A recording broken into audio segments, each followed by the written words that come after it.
Do your own research.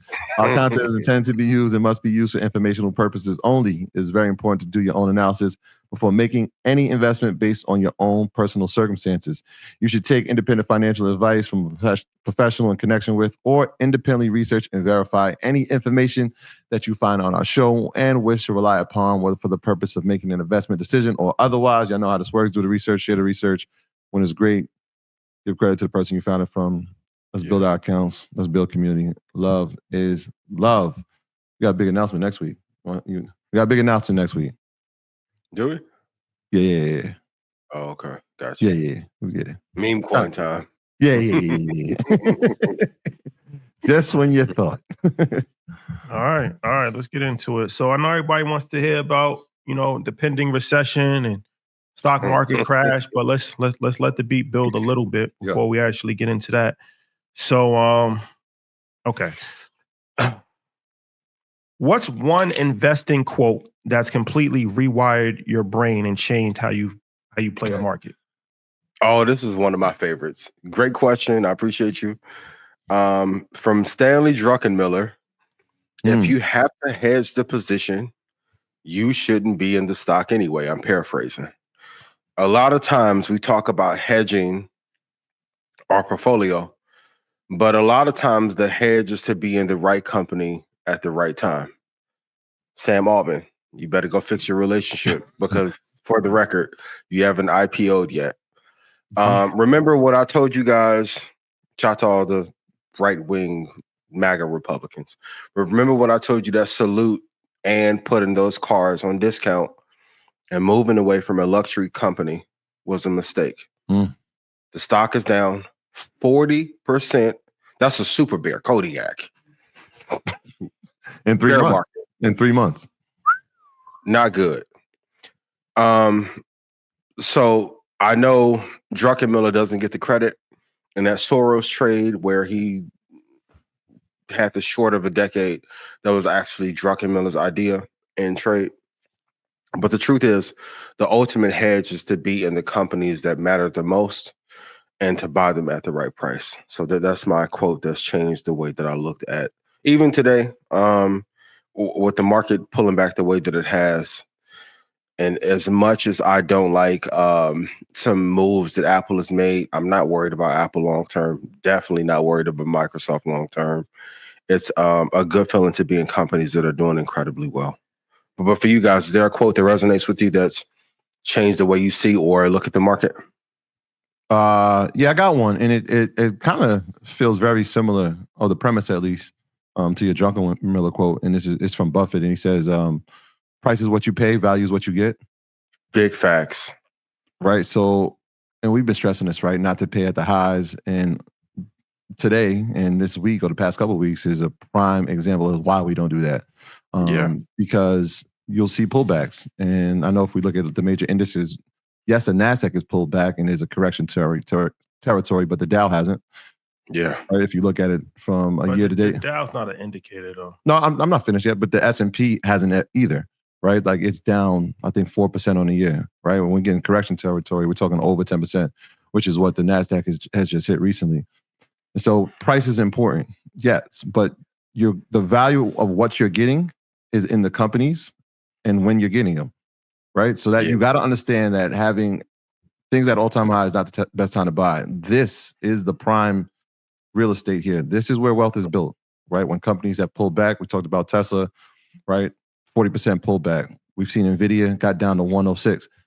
This is when we're talking about prime levels. We're looking at EMAs, and we looked at the S&P. Shout out to everybody that was in the class on Thursday. We looked at the S&P hit its 200-day moving average. We watched the Dow go, the Nasdaq go under its 200-day moving average. This is the time we start seeing volume. We're looking at indicators. We're looking at RSI. We're watching the VIX. All these indicators that we're watching, this is starting to get to a prime level where wealth is about to be created because people are going to buy at a low. And again, there is recession fears and there's talks of it. But 12 months from now, 6 months, 8 months from now, when you look at your account, what positions did you take in these times? Because that will determine how your brokerage account is going to look, not just this year, but next year as well. Yeah. Another Warren Buffett quote, be greedy Be fearful when everybody's greedy. Be greedy when everybody's fearful. And we'll talk about that later on. But I do want to talk about this because it's important. The S&P is not a good indicator, and the Dow Jones is not a good indicator, but the NASDAQ is a good indicator. And the reason being is that we know that what goes up the highest comes down the hardest. And the market has been driven top heavy by tech stocks for over 5 years now. So we talk about this all the time. There's 500 companies in the S&P 500, but there's only 15 good ones. And 90% of them are tech companies. So we even got to look at the different, I think it's important to actually have different ways that we actually are using indicators for the market. Stock market's in trouble. Like, so just because the S&P might not be in trouble, or is it where it should be? Not to cut you off. It's in trouble. And I think that the thing, even with Trump, we're going to talk about this later on, but when Trump is changing course, that's a clear indicator, right? Like he came in his first presidency and he was heavy on the stock market. Now he's saying that stock market is not a big deal and he's not worried about the stock market. Well, that lets you know that lets you know a storm. That lets you know you prepare for a storm. When you start to change course and change rhetoric, your forecasts are not good, right? Yeah. So I do think that the stock market is in trouble for sure, because I think that there's still a lot more to go. And the historic actions that he's taking is only going to lead to more pain. It could be short-term pain or it could be long-term pain, but it's going to lead to more pain. So I think that now he's changing his message, and now he's taking a populist approach to this whole presidency. It's moving goalposts.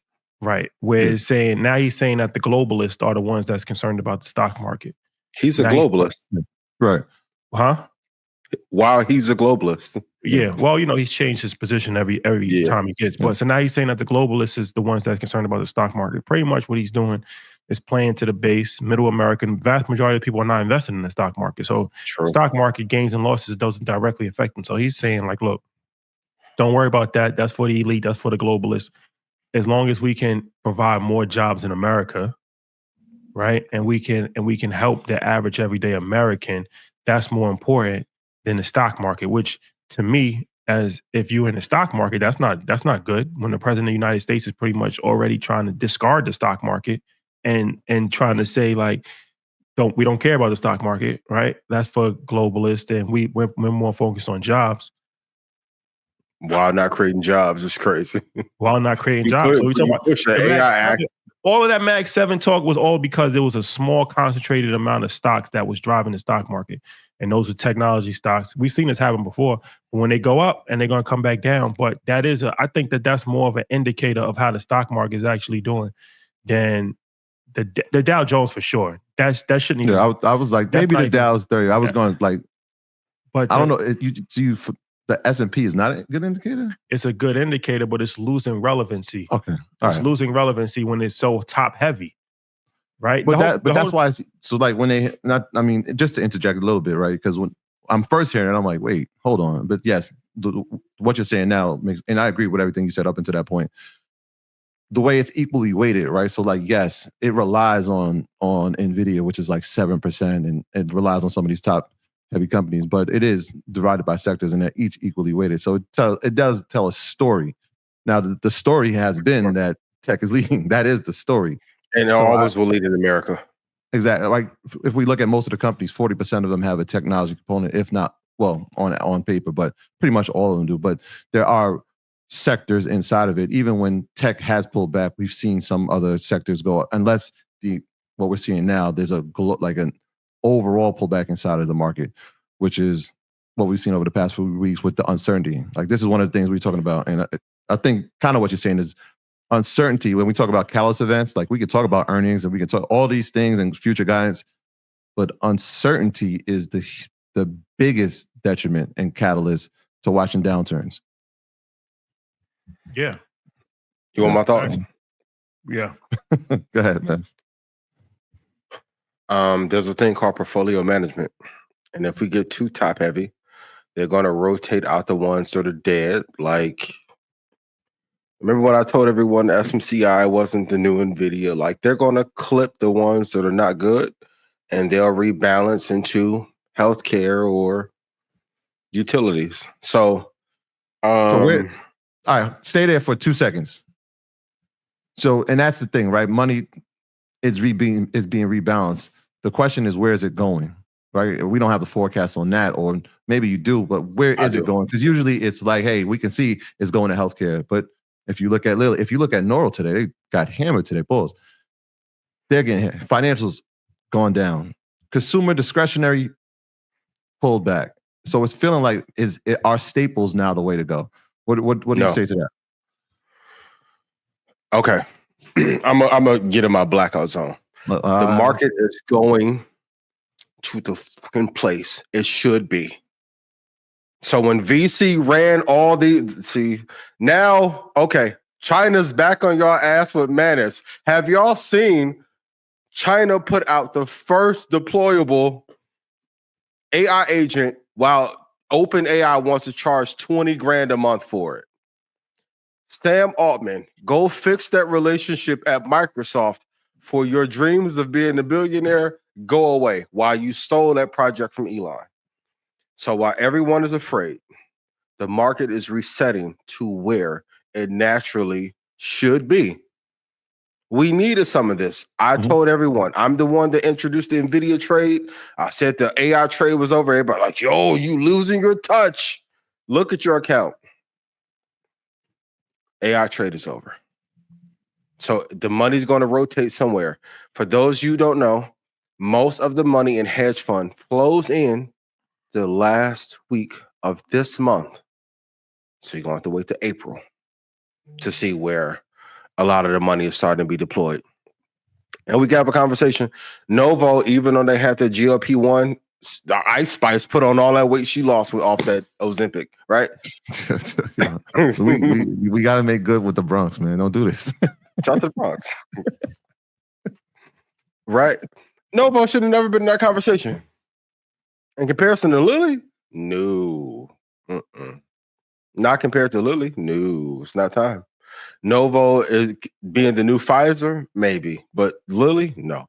So we have to see where the money is going to be deployed, but the money is going to stay, of course, in Microsoft. And now the next big race is going to be who can make an affordable AI agent at scale for enterprises and consumers.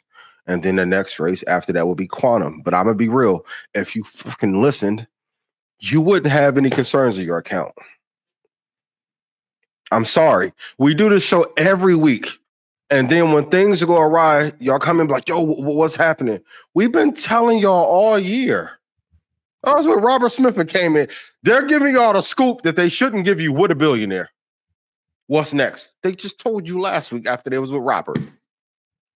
So what do you do? 2 Tech 2 Index. VOO, VTI. You can do QQQM. Y'all can do SCHD. Cool. The core, though, and like Rashad, I agree. The Max 7's over. We've been having these conversations all year. But yes, and shout if I made you money. In this era, though, I need you guys to listen faster and not have so many voices in your head. Stick with the same strategy, and you'll be A-okay. But Rashad, I agree to your point. Like the market, especially with him saying that he doesn't care about the market while being a globalist and an elitist, that's rich coming from him.